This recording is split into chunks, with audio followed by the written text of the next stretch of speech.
पाठ 8 विदेशी भाषा की गुलामी। मैंने सर राधाकृष्ण से पहले ही कह दिया था कि मुझे क्यों बुलाते हो। मैं यहाँ पहुंचकर क्या कहूंगा? जब बड़े बड़े विद्वान मेरे सामने आ जाते हैं तो मैं हार मान जाता हूँ। मैं जब से हिंदुस्तान आया हूँ मेरा सारा समय कांग्रेस में और गरीबों, किसानों और मजदूरों वगैरह में बीता है। मैंने उन्हीं का काम किया है।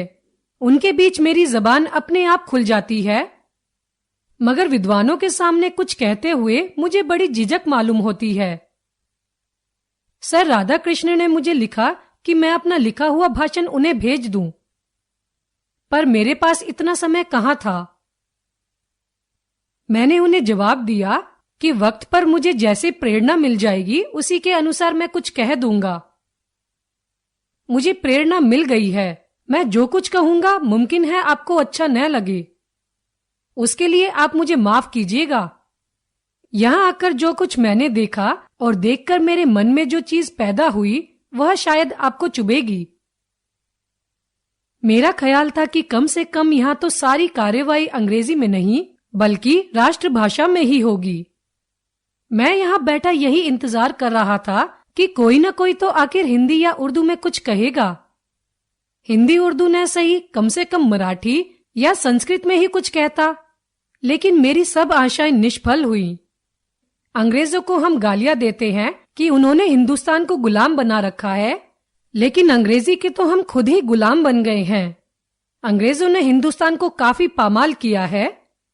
इसके लिए मैंने उनकी कड़ी से कड़ी टीका भी की है, परंतु अंग्रेजी की अपनी इस गुलामी के लिए मैं उन्हें जिम्मेदार नहीं समझता। खुद अंग्रेजी सीखने और अपने बच्चों को अंग्रेजी सिखाने के लिए हम कितनी कितनी मेहनत करते हैं। आज कोई हमें यह कहता है कि हम अंग्रेजों की सी अंग्रेजी बोल लेते हैं तो हम मारे खुशी के फूले नहीं समाते। इससे बढ़कर दयनीय गुलामी और क्या हो सकती है। इसकी वजह से हमारे बच्चों पर कितना जुल्म होता है। अंग्रेजी के प्रति हमारे इस मोह के कारण देश की कितनी शक्ति और कितना श्रम बर्बाद होता है। इसका पूरा हिसाब तो हमें तभी मिल सकता है जब गणित का कोई विद्वान इसमें दिलचस्पी ले। कोई दूसरी जगह होती तो शायद यह सब बर्दाश्त कर लिया जाता, मगर यह तो हिंदू विश्वविद्यालय है। जो बातें इसकी तारीफ में की गई हैं कि यहाँ के अध्यापक और विद्यार्थी इस देश की प्राचीन संस्कृति और सभ्यता के जीते जागते नमूने होंगे।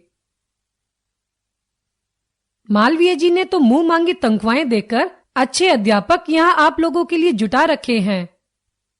अब उनका दोष तो कोई कैसे निकाल सकता है? दोष जमाने का है। आज हवा ही कुछ ऐसी बन गई है कि हमारे लिए उसके असर से बच निकलना मुश्किल हो गया है। लेकिन अब वह जमाना भी नहीं रहा जब विद्यार्थियों को जो कुछ मिलता था उसी में संतुष्ट रह लिया करते थे। अब तो वे बड़े बड़े तूफान भी खड़े कर लिया करते हैं। छोटी छोटी बातों के लिए भूख हड़ताल तक कर लिया करते हैं। अगर उन्हें ईश्वर की बुद्धि दे तो वे कह सकते हैं हमें अपनी मातृभाषा में पढ़ाओ। मुझे यह जानकर खुशी हुई कि यहाँ आंध्र के 250 विद्यार्थी हैं। क्यों न वे सर राधाकृष्ण के पास जाएं और उनसे कहें कि यहाँ हमारे लिए एक आंध्र विभाग खोल दीजिए और तेलुगु में हमारी सारी पढ़ाई का प्रबंध कर दीजिए।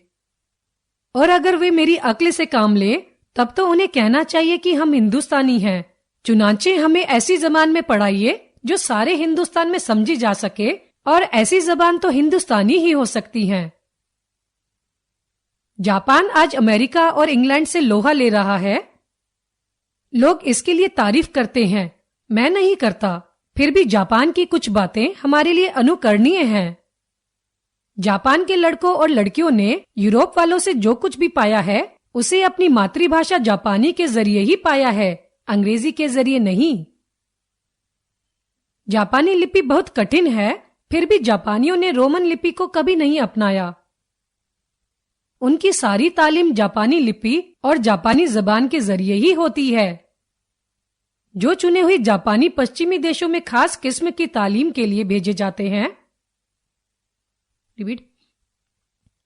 जो चुने हुए जापानी पश्चिमी देशों में खास किस्म की तालीम के लिए भेजे जाते हैं वे भी जब तक आवश्यक ज्ञान पाकर लौटते हैं तो अपना सारा ज्ञान अपने देशवासियों को जापानी भाषा के जरिए ही देते हैं।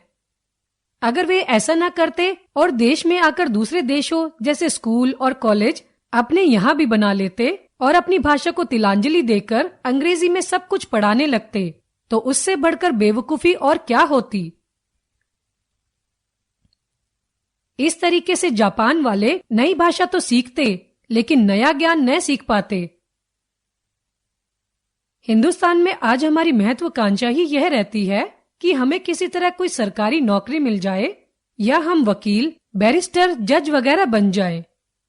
अंग्रेजी सीखने में हम बरसों बिता देते हैं, तो भी सर राधाकृष्ण या मालवीय जी महाराज के समान अंग्रेजी जानने वाले हमने कितने पैदा किए हैं। आखिर वह पराई भाषा ही है ना, इतनी कोशिश करने पर भी उसे अच्छी तरह सीख नहीं पाते। मेरे पास सैकड़ों खत आते रहते हैं जिनमें कई एमए पास लोगों के भी होते हैं, परंतु चूंकि वे अपनी जबान में नहीं लिखते इसलिए अंग्रेजी में अपने ख्याल अच्छी तरह जाहिर नहीं कर पाते। चुनाचे यहाँ बैठे बैठे मैंने जो कुछ भी देखा उसे देखकर मैं तो हैरान ही रह गया। जो कार्यवाही यहाँ हुई, जो कुछ कहा गया या पढ़ा गया, उसे आम जनता तो कुछ समझ ही नहीं सकी। फिर भी हमारी जनता में इतनी उदारता और धीरज है कि वह चुपचाप सभा में बैठी रहती है और खाक समझ में न आने पर भी यह सोचकर संतोष कर लेती है कि आखिर ये हमारे नेता ही है ना, कुछ अच्छी अच्छी बात कह